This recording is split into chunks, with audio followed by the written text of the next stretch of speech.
If you happen to be lucky enough to have some spare time, a sense of excitement, an interest in history, and a desire to live in another century, then the next report will be just what you're looking for. On a windswept field near Newark, history was reborn as the Sealed Knot Society met to reenact an event that Newark had witnessed some 340 years ago. With a turnout of some 3,500 members, which created a spectacle not unsimilar to the original event, the Sealed Knot Society enthralled and amazed the several hundred spectators for 2.5 hours of battle.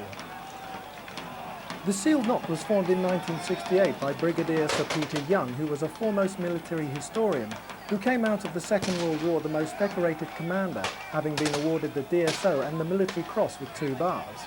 After his demobilisation, he was reader of military history at Sandhurst Royal Military College, and he had a great interest in the English Civil War.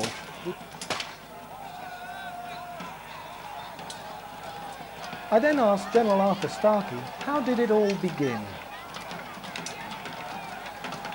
And he had a garden party at Camberley with half a dozen of his friends who all turned up in 17th century costume in 1968. And somebody said, wouldn't it be rather nice if we could form a society that could actually fight these battles? Well, one thing led to another, and within 6 months they were fighting the Battle of Edge Hill. The Battle of Edge Hill being the first battle that was fought in the English Civil War in October 1642.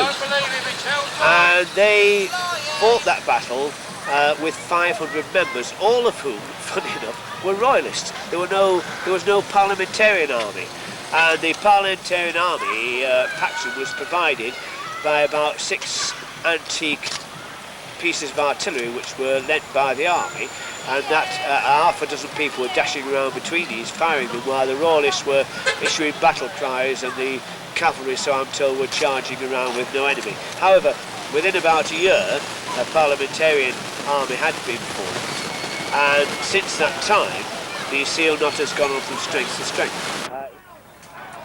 Indeed, now 20 years later, the Sealed Knot can boast of having some 5,000 members and having fought in their own history 4 times as many battles that were fought during the Civil War, and as a registered charity has contributed directly or indirectly millions of pounds to various charities.